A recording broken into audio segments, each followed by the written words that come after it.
Someone just said, I'm 21, I come from a poor family, I have an insane work ethic. Tell me how to get rich, Naval. Okay, let's do it. So, that's what I did my famous tweet storm about. It's pinned on my profile. You should go read it. Of course, every one of those tweets can be extrapolated into, an hour's worth of conversation. But that's a good starting point. You kind of want to absorb all the different pieces, and whatever you don't understand, I can always extrapolate on much more. But I would say, the first thing that this person asked about how do I get rich is that I'm 21 and I have an insane work ethic.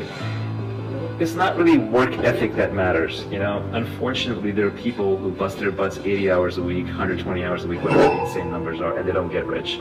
So it's not really about hard work, right? You can work in a restaurant, 80 hours a week, and you're not going to get rich. So it's about knowing what to do and knowing who to do it with and when to do it. So it is much more about understanding than it is purely about hard work. Yes, hard work matters and you can't skimp on it, but it has to be directed in the right way.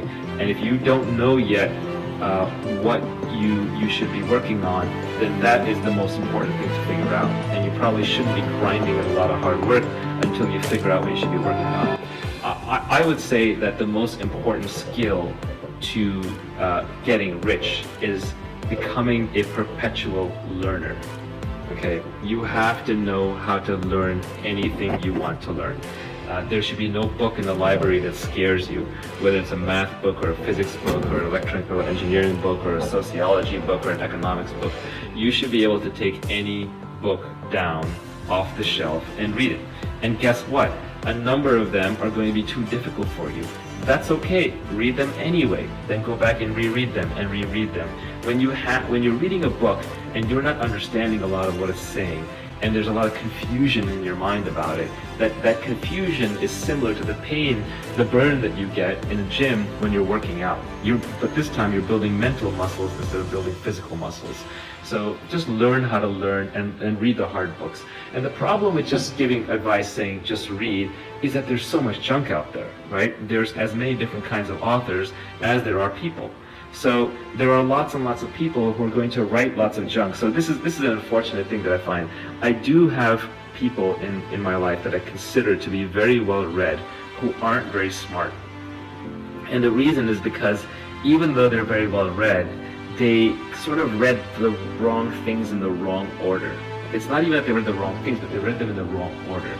Because if you start out reading a set of things that are false, or let's just say they're not even false, they're just weakly true at best, then they form the axioms or the foundation for your worldview.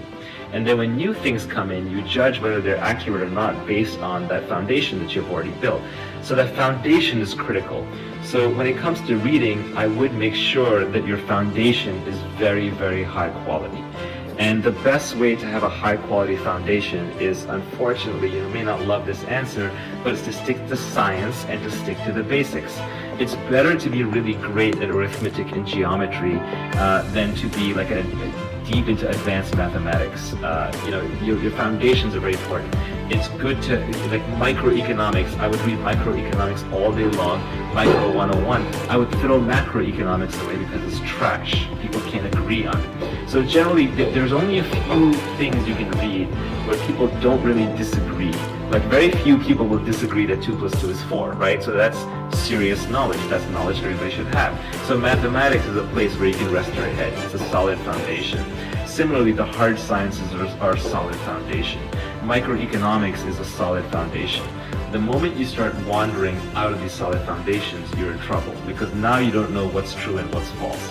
So I would focus as much as I could on solid foundations. And another way to do this is to read the originals, read the classics. If you want to learn evolution, read Charles Darwin. Don't even read Richard Dawkins, even though I think he's great. Read him later. First read Charles Darwin. You want to learn macroeconomics, first read Adam Smith. Read von Mises, read Hayek. Start with the original. Start with the philosophers of the economy. Even if you're into communist or socialist ideals, which I'm personally not, but even if you are, start by reading Karl Marx. Don't read the current interpretation of whatever someone is feeding you about how things should be done and run. So if you start with the originals, with the foundations, then you will have enough of a worldview and understanding that you won't fear any book. And then you can just learn. And if you're a perpetual learning machine, you will never be out of options on how to make money, because you can always see what's coming up in society, what the value is, where the demand is, and you can learn and come up to speed. There's an old model of making money, which is that the old model of making money is like you go to school, you study for 4 years, you get your degree, and then you work in that profession for 30 years. But things change too fast now. So now you have to come up to speed in a new profession within 9 months, and it's obsolete 4 years later. But within those 3 years that you're productive in that profession, you can get very wealthy. So it's much more important that you be able to become an expert in a brand new field within 9 to 12 months than it is that you studied the right thing a long time ago. All you really care about having studied before are the foundations, so that you're not scared of any book. So if you go into a library and there's a book that you cannot read and you cannot understand, then you have to dig down and say, what is the foundation required for me to learn this, and I better go brush up on those foundations.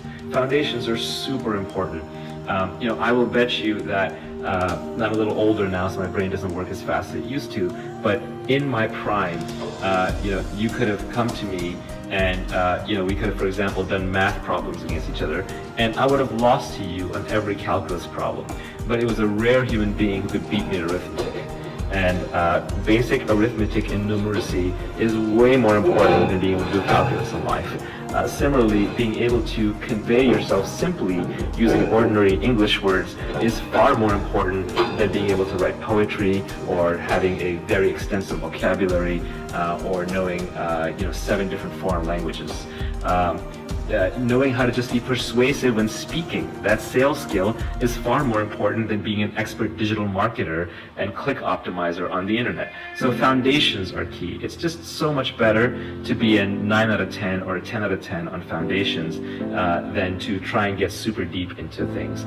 Now, you do need to be deep in something because otherwise you'll be a mile wide and an inch deep and you won't get what you want out of life. But you can only achieve mastery in 1 or 2 things. It's usually the things that you're obsessed about at that time, and you have to sink a lot of time into it almost by definition. So you can't have mastery in everything. But if you have the foundations, then you can pick what you want to have mastery in, as opposed to just wish that or just have gotten lucky that you stumbled into it at the right time in your life early on.